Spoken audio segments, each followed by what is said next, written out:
Welcome to Purpose Fridays with Sherry, friends, and family. Glad you're joining us again on Purpose Happy Hour. Got a great one for you today, some great stuff. Got a special guest joining us as well. Before we get started, as always, I want to bring on Sherry Watson. Hi, Mom. Hey, happy Friday. And what a great way to spend our happy hour. I'm so excited for today.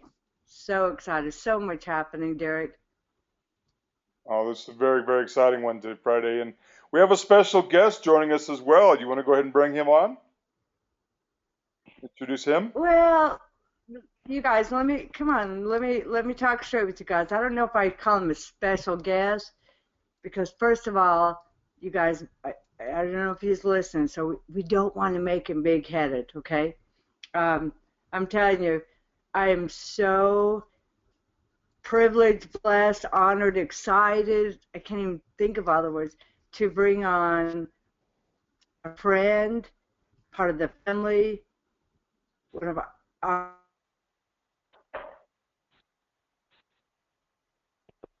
really, and you guys, it's with great honor that I've been able to work with him side by side. So it's not just I know his past and all of his accolades. I've been there. I've walked the walk. I've seen the way he's empowered people, the way he's led people through the American dream. And just to be a part of that and side by side building our nonprofits to become nationally recognized, to be multi-million dollar corporations, but most of all, to bring solutions to our community and the people that live in it to make it a more powerful, connected community.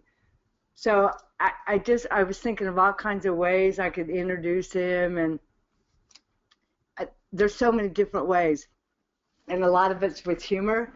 You know, our team says if it's not fun, we're not doing it, and I'm telling you, he brings fun. So you guys, Happy Hour Friday, Purpose Friday, a lot of fun involved in it. So what a great person to bring to this call, Mr. Ryan Downey. So Ryan, are you with us? I am. I hold on a minute. My hat fell off my head from it growing so big with all of the all of the kind words and such a beautiful introduction for such an ugly guy. Oh, you guys, wait. I'm not even done yet, Ryan. I just wanted to make sure you're with us, to really make you more big-headed. Oh, you guys, welcome. Those of you that are new with us, we're so happy and grateful to have you with us. And to bring on Ryan Downey right now is just such a special time for me, and it's really powerful for you guys that you're launching into making a difference and the impact and understanding the power of a nonprofit corporation to bring you financially the resources you need. There's more financial resources in a nonprofit corporation than any other corporation, and that you can also make impact. Well, I get to share with you Ryan's journey, and I've known Ryan for a long, long time. I watched Ryan as a young man, as a very young boy, being the one that was always about making a difference and was always about what can I do to help others? How can I bring others along so that they're empowered and have the opportunities? And so as I watched that whole group of young kids start leaving from high school and start going into college and building careers, become lawyers and Ryan stepped right into the nonprofit world at a very, very young age, a young adult, didn't know anything about the business world, didn't have the training that we're giving you now, didn't have the mentoring that that we're bringing to you. But Ryan had the purpose. Ryan had the passion. Ryan had the belief and the faith that he was going to go out and make a difference. And so I watched Ryan launch a nonprofit to bring affordable housing into our community. And at the same time, I had launched a nonprofit to start working with folks with disabilities and bringing supports and bringing us into the mainstream and really bringing solutions to our municipalities, to our state on the economic side. So not only were we bringing quality of life and a whole new life to folks, we were bringing an economic impact in a positive way to our state. So as Ryan was launching this nonprofit on affordable housing, we were working on supports and getting people out of nursing homes and changing the system, becoming the first state in the nation to have a positive Medicaid budget because of this little program we did where we said, why do people have to be warehoused? And why are we spending hundreds of thousands of dollars a year, our tax dollars, to warehouse people? Let's let them live in the community, hire an attendant, become their own employer, right? So we were on that journey. Well, here comes Ryan, and I knew him as a young person, so I aligned with him. I watched Ryan take a nonprofit from the ground up and be on the front page of the newspaper, be talking about how he's going to bring affordable housing. He was everywhere, you guys. He was excited. He was connecting. He didn't know there were any limits. He didn't have that stuff in his head that put those kind of barriers and, oh, I don't know if I should talk to him. He was out there, and I was watching that.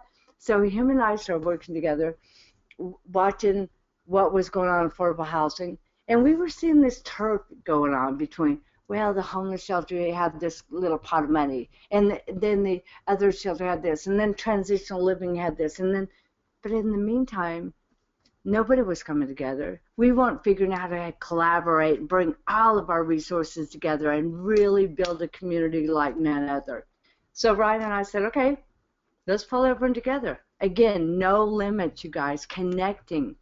So send out a letter to every county commissioner, the county manager, the city council, the city commissioners. Remember that, Ryan? Everybody. We sent out invitations. We found out one of the keys is to provide food. Okay, so that's a cue for you guys. We said, hey, come at 11 o'clock, we'll have lunch, and let's sit together and figure out a plan. We showed up, there were 40-some leaders from our community. Leaders, city planners, county commissioners, county managers, sitting. We had the agenda. Let's bring affordable housing. So Ryan launched off, and as he started working with funders, again, connecting, Ryan started working with USDA. He started connecting with our housing authority, our housing agency at the state level. He knew, he believed, he had purpose. And all this funding started coming in. He got property donated. He did charitable giving of real estate before we were even talking about it. He was out there talking to donors, getting investors involved. And so as he started getting funding in, that was when real estate was at a peak, and what contractor wanted to do affordable housing when they could build mansions all day long? And so Ryan, again, solution-oriented, Ryan said, okay, I know what, I'll set up a for-profit construction company. And his nonprofit hired his for-profit to come in and build the houses, hundreds of homes, thousands. I was part of watching a subdivision go up, you guys, where he took an area that was so gang infested, so drug run over. He worked with the mayor. Of course they loved the idea. Let's revitalize that area. Let's repurpose that land. And brought in sweat equity and brought in people that had the opportunity to have the first home, part of the American dream, single moms, veterans, people with disabilities. And they spent months together building their homes. There was sweat equity. They had to do so many hours. It was a hand up, not a handout. Remember, we've talked about, those of you that are new, we've talked on our other calls about this is not a bake sale charity. This is not a feel-good thing. This is a nonprofit corporation that brings solutions that are so badly needed in this country and in this world. We all agree, we know this is the greatest country in the world. America, I'm so proud, but we're on a path that's not good. And so it's the nonprofit corporations like what Ryan did that bring solutions, and let's get us back on track. So as I watched Ryan doing this, and I watched the power of what came together, bigger than anyone ever envisioned, it wasn't that they got a new home. They built a community together. We've lost sense of community. We don't even know who our neighbors are. We live in condos and don't even know who's around us. Now they had a whole community that was there for each other. So as this finished, I went to the ribbon cutting, and I saw the mayor, the state director of USDA, the state director of housing, federal agencies that were all there. And as they handed out the keys to all these folks who never had the opportunity, that walked into a home with $30,000, $40,000 equity and a payment they could afford, and the supports to continue with financial literacy, with budgeting, to keep them on track, is so amazing. That's one of my most memorable times in the nonprofit world. And Ryan took the vision and took the purpose and passion and used innovative strategies. He brought in universal design. You guys write that down. That puts you above the rest. That sets you above. That's a different way of building. A no-step entrance, a wider doorways, open space. And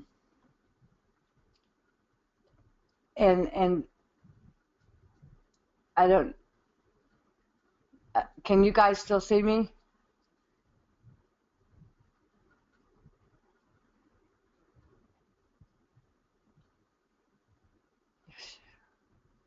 Yeah, we see you just fine.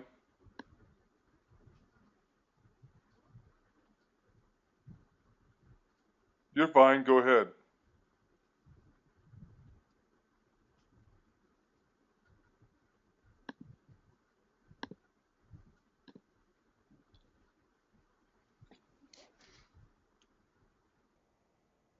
You're still with us on cam. Go ahead.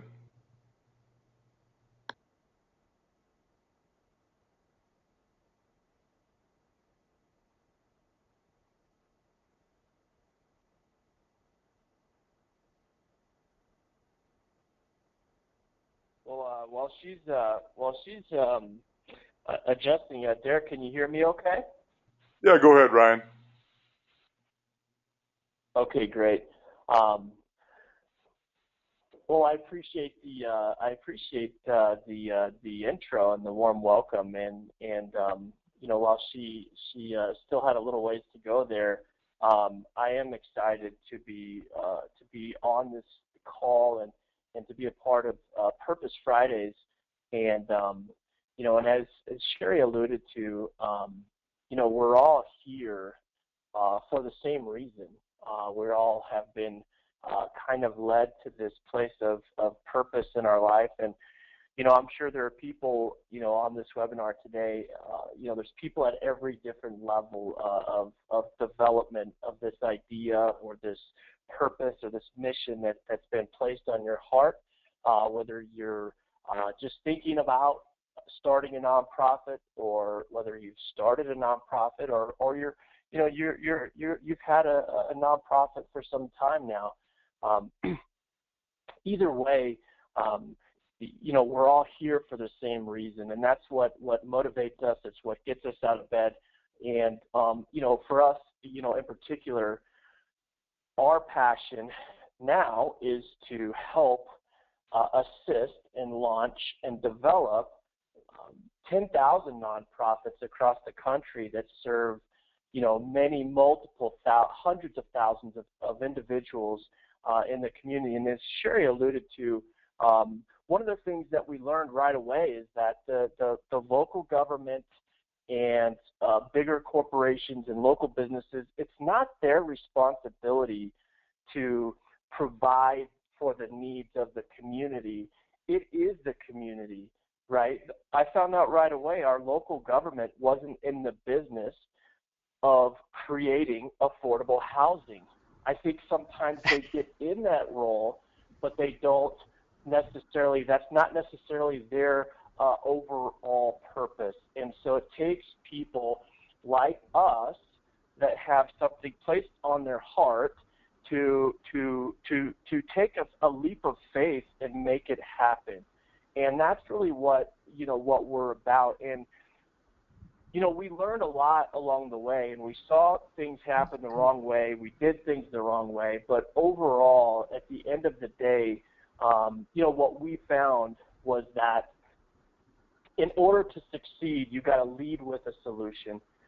In order to succeed, you got to be a part of that bigger solution, and you can't lead with your hand out, and you can't lead from behind a computer, right? You've got to be out there on the front lines, and you've got to be making it happen. And as Sherry alluded to, when I started, our nonprofit more than 10 years ago, I was, just out of college, and was, when I think back, about some of the things that I said and did, I was a little bit crazy, a little bit fearless, or really a little. Come on, Ryan. A little.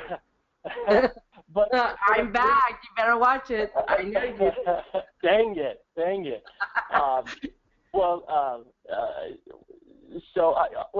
First of all, I'll stop there, Sherry. If you was that a good stopping point, or were you on a roll and wanting to keep going? Oh man, I was like at the heightened moment, you guys. I'm at my mom's house in Phoenix, and so if you notice, I don't have the purple. She loves orange and yellows and stuff, but so the internet connection, Ryan. So I almost to the great part. Well, it's all great with you, Ryan. When I at the ribbon cutting and seeing what he did, and the innovation with universal design, you guys write that down. You want to stand out. You want to bring solutions. You guys, when Ryan had worked the for-profit, nonprofit, brought innovative solutions, brought economic impact, he's everything we teach. And so it was only a few years ago, Ryan, when I had ran into her mom. I hadn't seen her for years, and I said, oh my gosh, I think about Ryan so much. We're doing such great things. And she goes, he just finished his project, and he's ready for something bigger. And I'm like, give me his number. And so Ryan and I talked, I think that day, Ryan, and Ryan stepped in and has helped build and was a co-founder of the Power of Purpose and is leading our mentoring program. What honor, you guys, we have to have somebody like Ryan who has walked the walk, who has built a for-profit nonprofit, who has really galvanized the community, brought economic impact, and now have him co-founding and leading our mentoring program. And what him and Derek have designed after 30-some years of expertise and walking the walk and living in the nonprofit and building my career and taking all of our tools and resources. Because Ryan and I, along the way, we've had some incredible mentors. Ryan, I was just talking, we're going to share some amazing things that are happening with our mentoring students that we're launching in our Power of Purpose first annual Global Summit that's going to be taking place in Albuquerque, bringing in funders, bringing in our mentoring students, bringing everybody together, galvanizing, harnessing the energy to create that movement we've started to launch and empower 10,000 nonprofits. And who better to lead that than Mr. Ryan Downey? So Ryan, I wanted him to know you. We've had a few weeks together.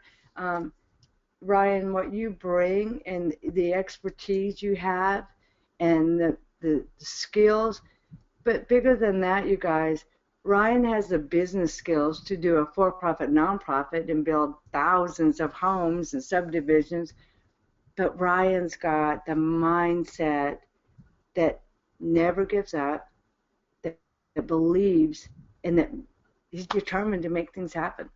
So with him as leading the mentoring program, there are no excuses. There are no ways you aren't going to move forward, because it's not just the foundational piece of setting up your nonprofit and getting that. It's the mindset. It's the having faith, believing your purpose, and believing that you're going to make the impact. So Ryan, I want them to know you.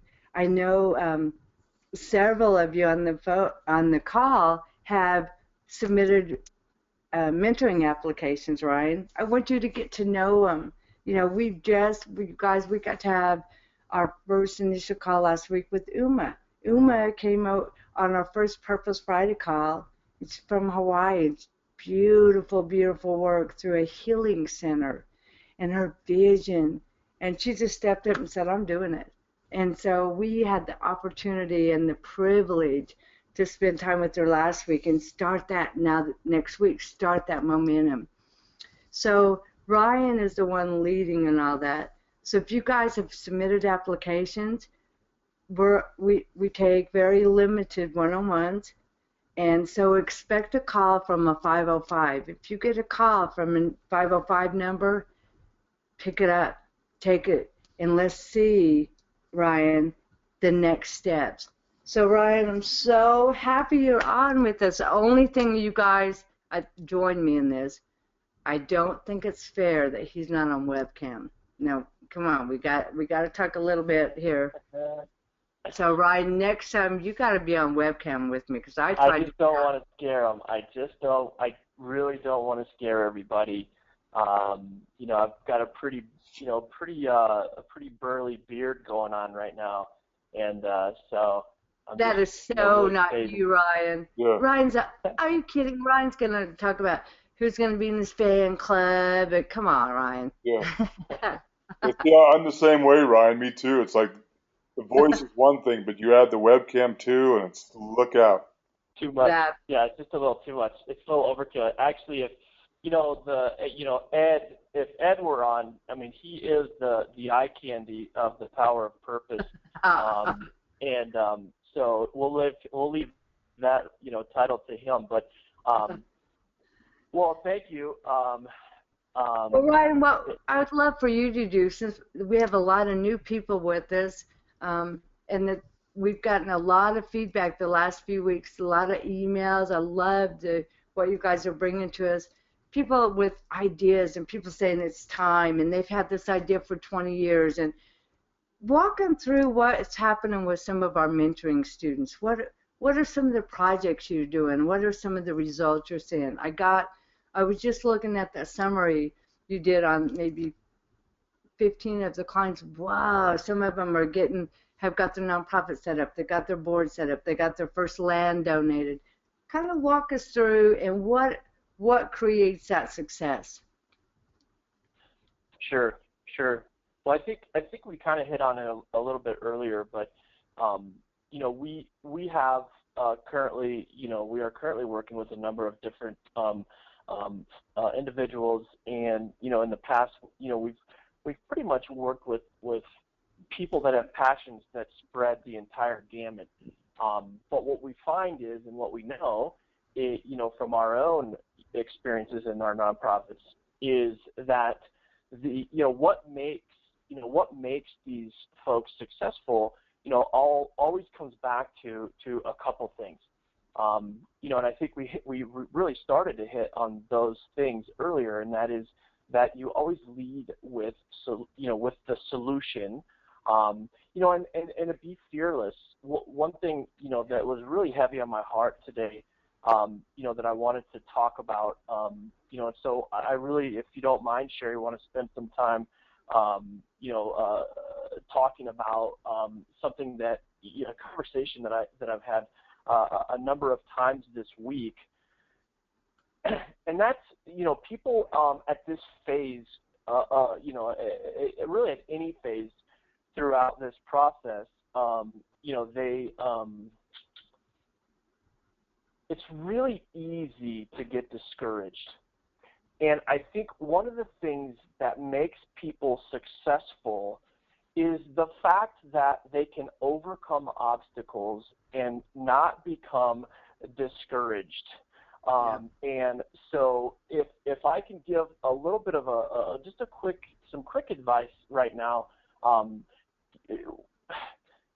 and I had this conversation yesterday with somebody that we're working with, and basically at the end of the day, things are going to come up, and people are going to say things, and people are going to do things that are just will really bring you down. Things are going to be thrown, obstacles are going to be thrown in your path that you're going to have to maneuver, because whether you like it or not, what you're out there trying to do is you're trying to do something really good. And so what I would like to say today is that, man, what you're trying to do is very important, to your community. And, whether you got a family member that is saying, oh, it can't be done, whether you've got someone in the community that's saying it can't be done, whether there's financial obligations. That's a big one where people get bogged down in this process because it's tough to balance your 9 to 5 and your trek into launching a nonprofit. If you've already got a nonprofit, it's tough to balance the demands of fundraising. But just stop for a minute and really focus on the people that you're serving or the people that you're going to serve. And what always drove me was knowing that as long as my organization wasn't up and running and wasn't functional, there are people out there, right, who are living in substandard situations that could be living in new homes right now if I had this operation going. Okay, and so that leads me to the next thing that will make you successful, that we did, both Sherry and I, and that we teach on a day in and day out basis, and that's don't reinvent the wheel. Okay, go out there and don't try to start, don't try to start from zero. Pick up the phone and connect with people that are successful in doing what you're doing. If you've got an existing nonprofit and you're just looking to shake things up, pick up the phone and call someone in California or New York. See what they're doing and doing well. And don't be afraid to make changes. Don't be afraid to make gigantic leaps of faith. Okay, so number one is don't try to reinvent the wheel. The next one you'll hear 1,000 times if you've been around us for any length of time is connect.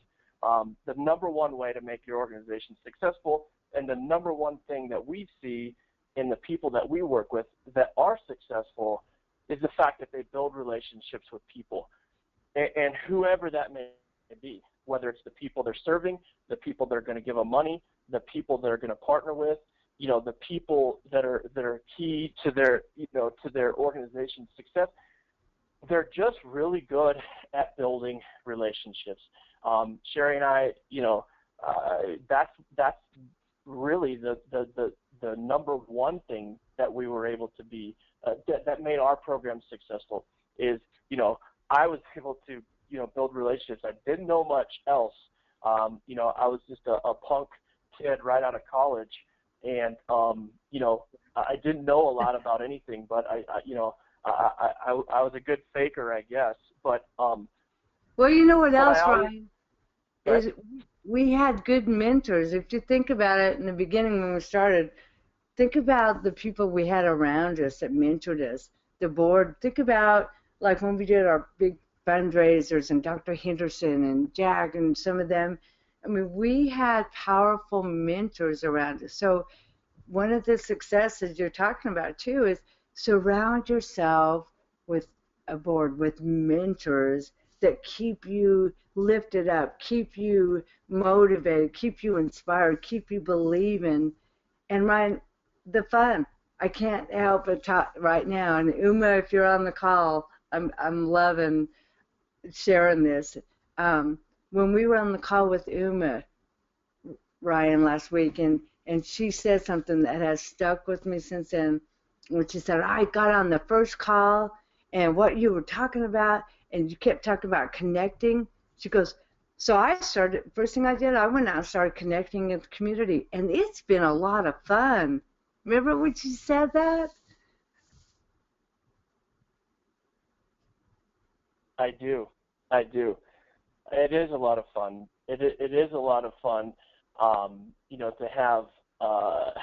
to have uh, people in your corner that have learned things the hard way. That's a fact, and to establish relationships with those people. And one thing that I've always said, and still to this day, I love to be the dumbest guy in the room. I love to surround myself with people that are far more intelligent than me, far more experienced than me. Um, really, I have nowhere to go but up. And so to bring in people, and to really glean from their wisdom and their knowledge is so huge, and just really not be prideful, really try to understand and bring a solution.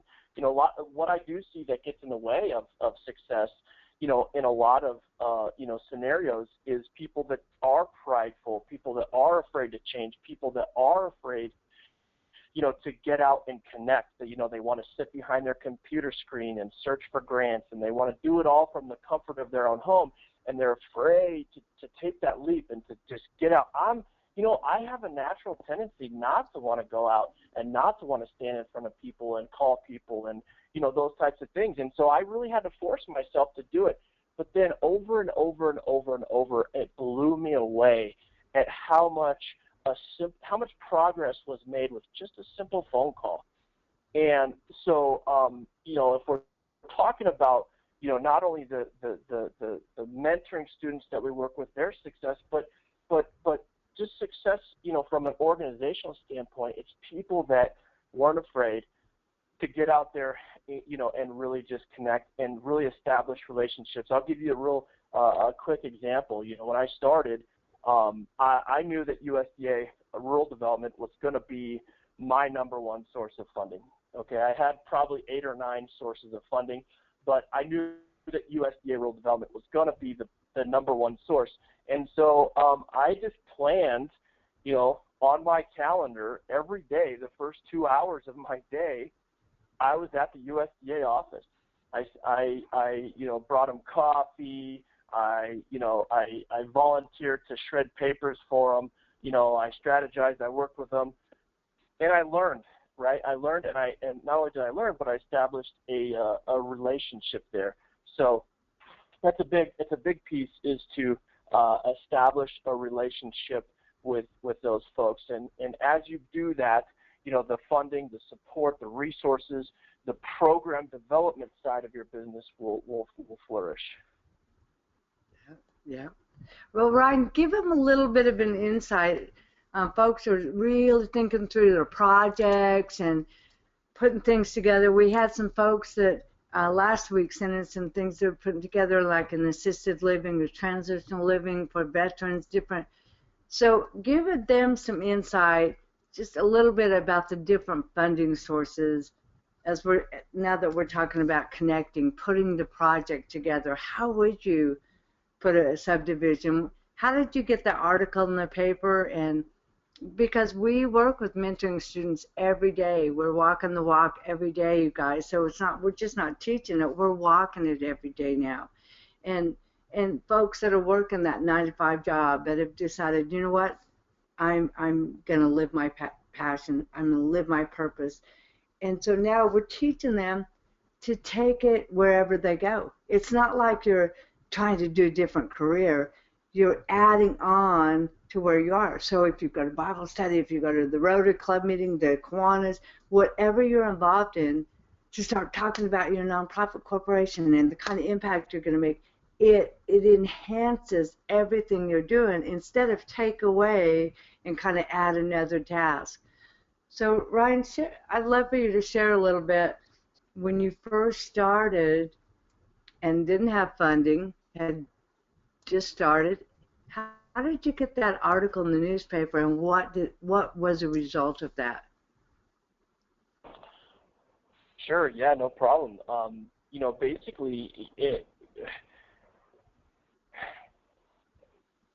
I'll back up a little bit. One of the things that really was, I think, impactful was that I designed a marketing plan, and I forced myself to just complete it. And it wasn't kind of a random thing. It was a very detailed thing that, one day a week, I forced myself to fill up my calendar with appointments. And one of those things, was media. And so I set up an appointment, or I forced myself to call the newspaper and talk to a reporter, and really discuss our program. And the thing about it is, what we're doing is cool, right? What we're doing is cool, it's fun, and we're providing a solution. And typically, there's nobody more passionate about what you're doing in your community than you. Yeah. Okay, and people thrive on that. People are attracted to that. And so, I called the reporter and said, hey, can we meet for coffee? I want to talk to you about a cool, exciting new program that we're bringing to the community. We sat down and she interviewed me, and the next day it was on the front page of the newspaper, and I ended up, the people at the office hated me because I had 3 lines, 3 phone lines busy for 2 days straight, but it brought not only a lot of awareness and it attracted a huge waiting list for us, which is great. It's hundreds of applications, you guys, hundreds. We got 300 applications from that one newspaper article, and not to mention the people that have resources that were following our story and that would call me later down the road to talk about lands, different resources that they wanted to bring to the table. So yeah, that was a big thing. But again, it came from, I didn't want to make that call, but I sat down and forced myself, for one whole day to fill up my calendar with appointments, and that's how those little things became successes, and it grew into where. And I was talking to somebody about this morning. 6 months into our program, our program marketed itself, just because of the groundwork that was done in the first 3 or 4 months of constantly doing presentations and constantly filling up my calendar, with radio interviews or newspaper articles, and just really plugging away to where the newspaper would call me every couple months for updates. Those were really cool phone calls to get. It was so awesome to watch you guys, and so that's what I wanted you guys to hear, is taking your project, your idea, your vision, your passion, get it out there. Ryan and I were calling the Rotary Club, hey, you guys, can we get on your agenda? Sure, we need a speaker next month. Okay, cool. And what Ryan said, the most powerful thing to me was, remember the people you're serving. That's what kept me motivated. Ryan, I was talking about that yesterday to one of our clients about having the Bradley. For me, it was Bradley, a young kid laying in a nursing home that had been laying for 3 years in a bed of, atrophied, where he couldn't even, in a coma, they said. But he was like me. He was in a body that couldn't respond, and he was in there. And so every time when I'd go out, and it'd be like, wow, this is, like you said, you have these barriers, and you're like, oh, why am I doing this? Bradley, keeping the people in front of you that you're about. You're their voice. We've talked about, we're the warriors, we're the soldiers in the army of compassion, and bringing those solutions. And so having that with you, and then going and doing presentations and taking the folks with you, taking the single mom, the veteran, person with a disability that had never owned a home. Let's go present to the Rotary Club about what our vision is, where the solutions are coming. And again, you guys are right there. We didn't have the funding, Ryan. We didn't have a house built. I didn't have a big center. I had a donated office with the tables donated from a friend of mine's bar that he'd remodeled into a restaurant. We sat in an office with little bar tables that were donated and a donated office, one phone, and sat around and did exactly what you're talking about, Ryan, because we believed. And so you guys could do that. You could start doing presentations, meet your different groups. So the key we keep saying every week is connect, connect, connect, Ryan.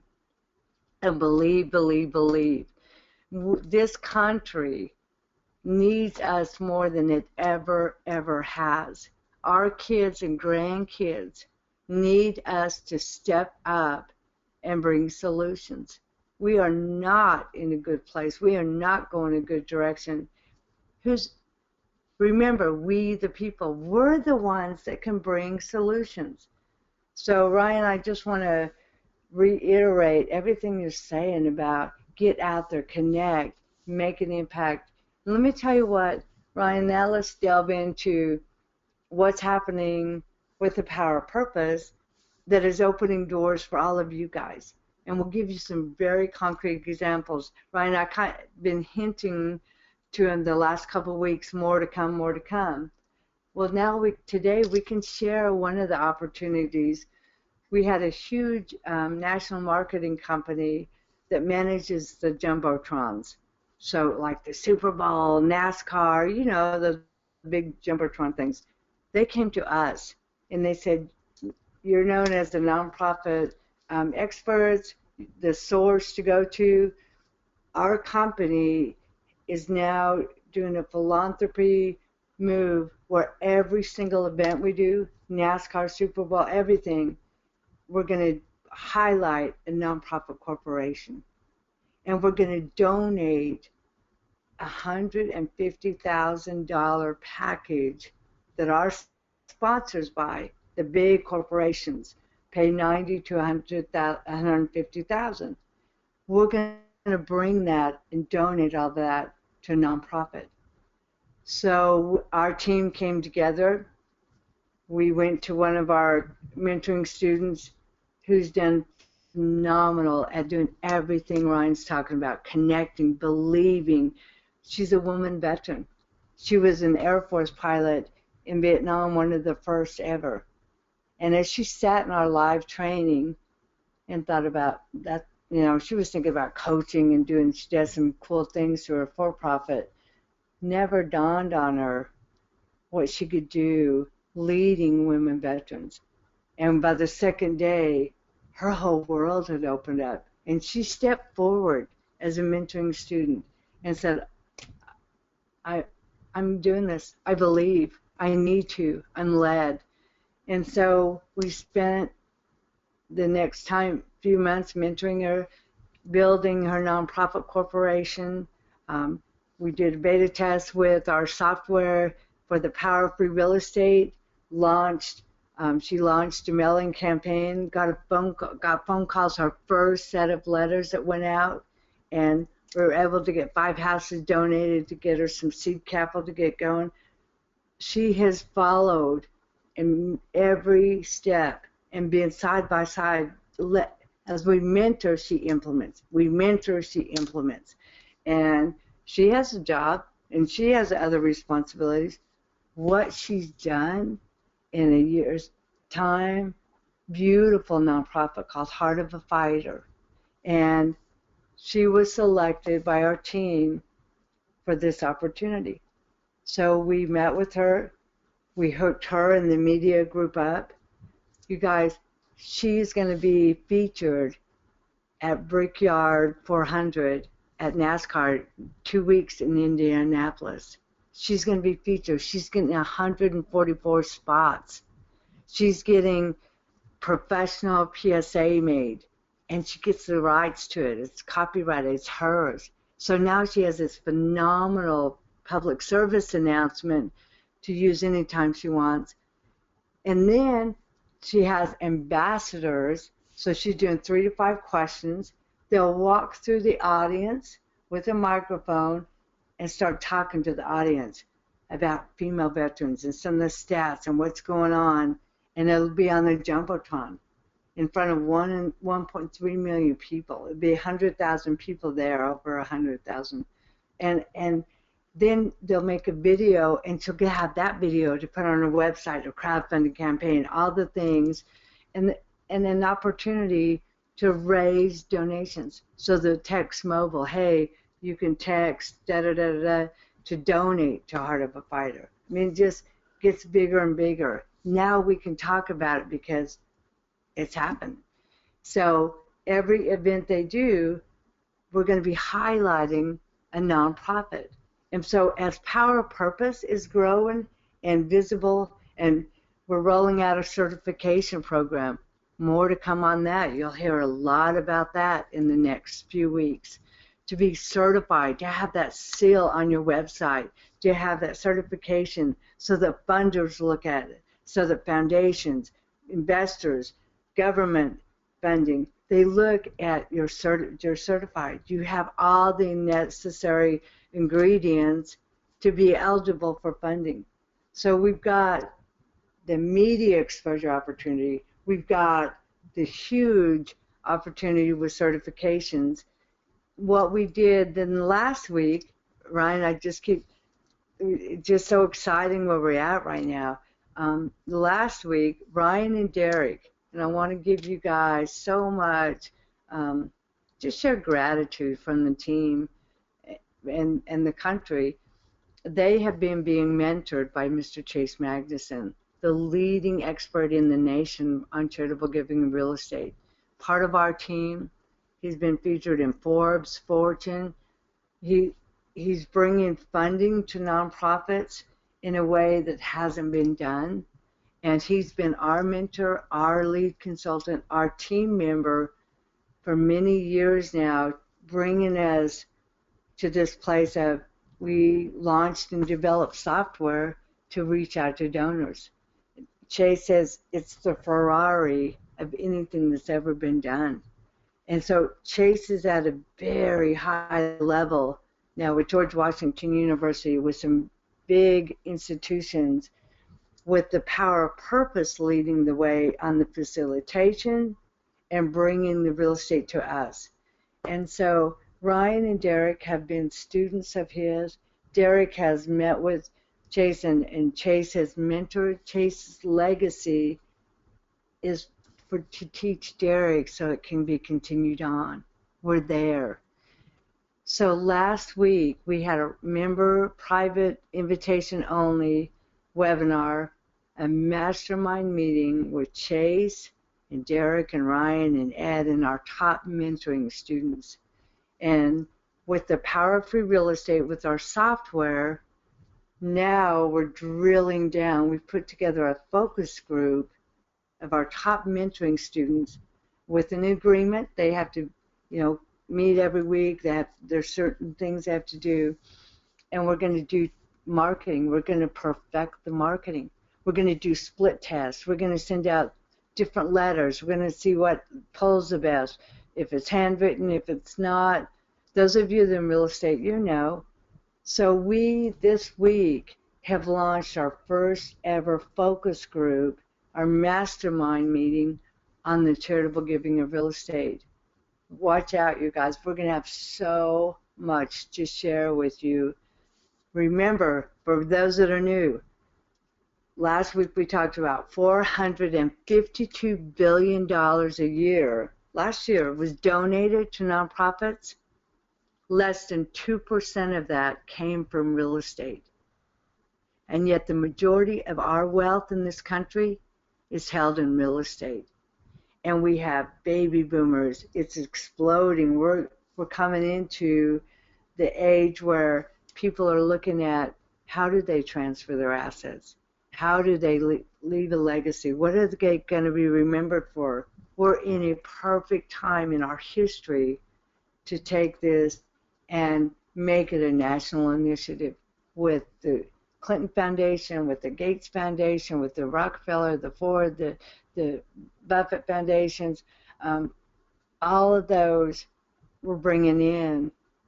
And then, Ryan, so on fire. So we're going to open it up for Q&A in a minute.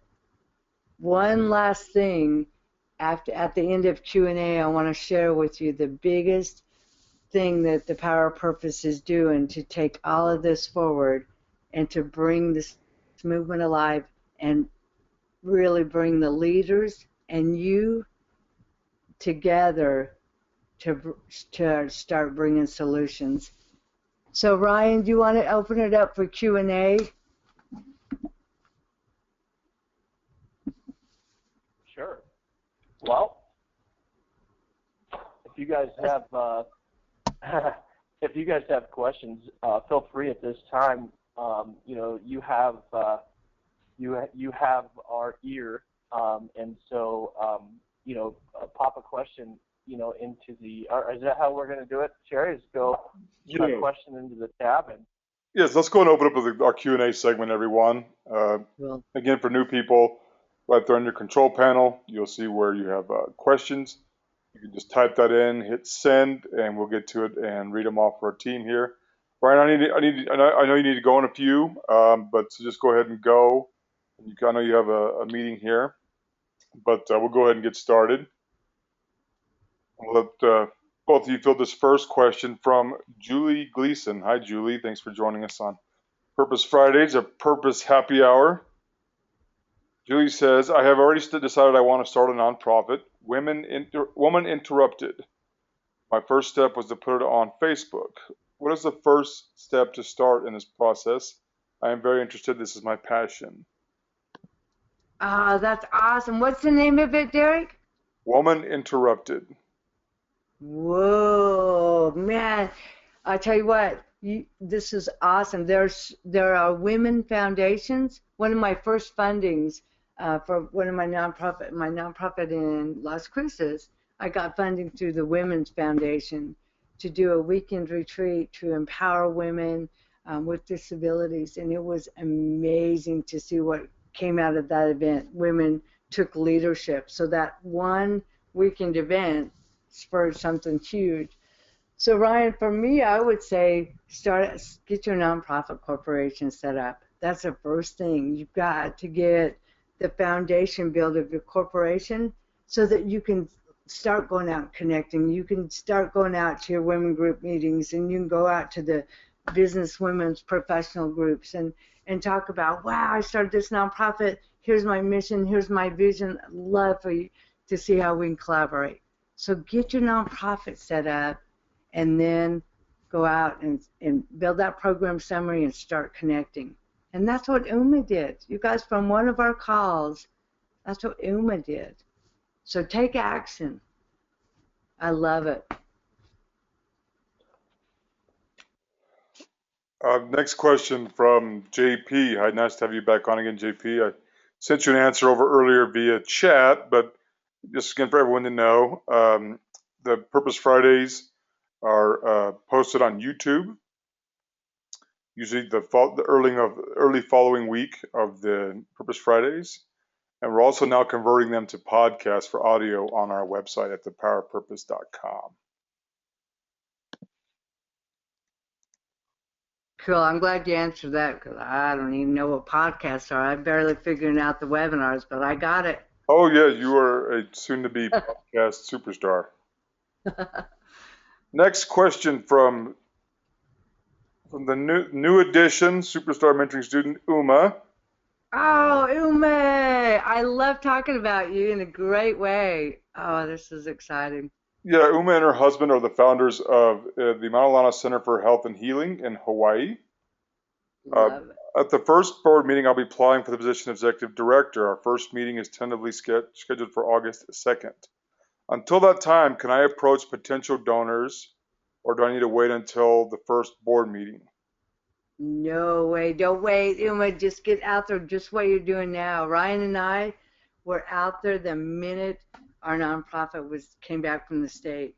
You can go out there and start raising funds, you guys. Don't let the 501c3 and all that stuff set you back. Ryan and I, we didn't know any better, and we just went out and, like he said, the newspaper article. You guys, didn't even have a program yet, and 300 people on the waiting list. Do you realize what that did for Ryan? To go sit down with the mayor, to go sit down with the USDA and say, look, 300 people from one article are looking for affordable housing. We better figure this out. And so get out there now. And I looked at my last nonprofit, and I had raised multi-millions of dollars before I became tax exempt. So, and I love that. Just get out there. Some board meetings don't even come till 6 months later, until we get set up and get going. So get out there and do what you're doing, Uma, because it's perfect what you're doing. I'm gonna add to that if you don't mind. Yeah. I'll piggyback off of that, and I think it's really important for you guys to know this. For those of you on the call, regardless of what stage you're in, it's important to know that there's really kind of a phased process. You're kind of in uncharted territories as the founder of this organization. And so it's important to know, because we get this question a lot, okay? And it's important to know that there's kind of a phased approach to the transition, and it's really important that you understand your role and you really think through. One of the first questions that I ask people is, what is your role? What do you want your role to be in this organization? And a lot of people, to my surprise, have never really thought that through. And so really think through what you want your role to be. Do you want to be a board member? Do you want to be the executive director? Do you want to just be the founder and then kind of turn it over, to somebody, once it gets up and running? And so, really think through that process. The first phase is really important, and to know that you're the founder. Okay, you are the person that's spearheading this, and you're putting it together. You have, once your articles of incorporation are back, you have a corporation that can go out and function like a corporation. Okay, you can generate revenues, you can receive funding, you can do all those things. If somebody requires a tax donation letter, you can use a fiscal sponsor, or your 501c3. If you've already applied, it's retroactive to that day. So again, be thinking through all of those things. Don't be afraid. You don't feel like you have to wait until a board meeting, or have to wait until your tax exempt status comes back to do anything. Go out day one. You get your articles of incorporation back. Boom, go. Even before that, you could be generating relationships so that the day you get your articles back, you could set up a bank account and start going right now. Yeah. Awesome. Perfect. Okay, let me tackle these two real quick. Hillary asks, what does it cost? Hillary, go ahead and follow up with that and just elaborate a little bit. And Ed Parker asking about reaching out to a staff member for questions. So you can enter those here, or I will, through the chat, send you the number to actually speak with our office if that's what you're referring to. Just elaborate a little more on that. You guys, for those of you that are new, or maybe your question, Ed, our office number is 505-217-9333. So if you want to talk some more, 505-217-9333. We're also loving the kind of feedback and the emails and the updates and what you're doing and what you're thinking, where you want to go with this, through info@thepowerpurpose.com. info@thepowerpurpose.com. And again, for those of you that did fill out the mentoring application, awesome, you guys. We've got an amazing mentoring team. Again, we can only take on few applicants. So if you get that phone call from a 505 number, take it, and let's see how we can work together. Okay, we have a question here from Michael. We have a nonprofit for 8 years. We're still having difficulty obtaining grants. for our youth job training program. Suggestions? Oh, Ryan, do we ever? I'll take it first, and Ryan, I know you do. Diversify your funding. I've done this, I can't believe it's been like 33 years now.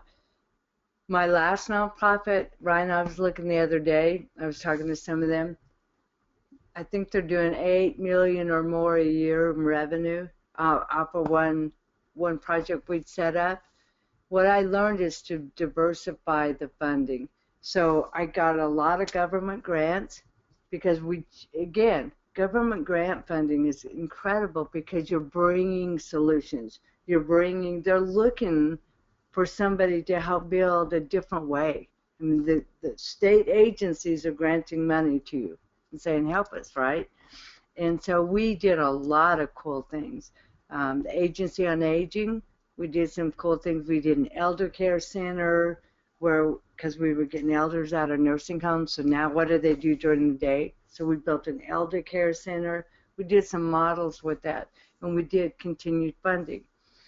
But to really grow, to be able to, that youth program you're doing, to grow it, we started building in different revenue streams. Charitable giving of real estate is the #1 funding opportunity right now. To get in that money that is not attached to a funder, so you've now got unrestricted funds, because like you, Ed, right now, your funding is attached to a funder and their criteria, and that you do what they say and you send in reports. Now to get in $500,000, $100,000 that are not attached to anything, so that you and your board are going, okay, we want to build a peer support program to go with our youth entrepreneurial training, and we're going to put $500,000 into an incubator for youth to become entrepreneurs and build their own nonprofits. You know, those are the build a diversified revenue stream. I did a fee for service because remember, we're not big soul charities, we're corporations. And so I billed the state for a service I did for the state and generated $50,000 a month passive income, which now the center's doing about $150,000 to $200,000 a month from that. So diversify, diversify, diversify. Yeah, I'll just real quickly. I'll just add one thought to that, and that is simply this: there's a lot of really, really amazing programs out there. There's a lot of really cool, heartfelt, missions and visions and dreams. But what we have to come back to, and at every step of the way, what I always ask people is, what's your business model? Okay, and I have a tool that I use to help people develop their business, and that is it's really a 4 pillars system, and I always start with this: just to define your programs and your business model. And I do those two together on purpose because it doesn't matter how amazing your vision is, you gotta have a business model that supports it. And so I always ask, in your program, to be thinking about what's your business model, okay? And typically, you need to have an element that's sustainable. And what I mean by that is, if you took grants and fundraisers away, can your program sustain itself at any level, okay? And so what I really want to challenge all of you to do is to really think through how you make your program sustainable. If you walk away from this conversation with one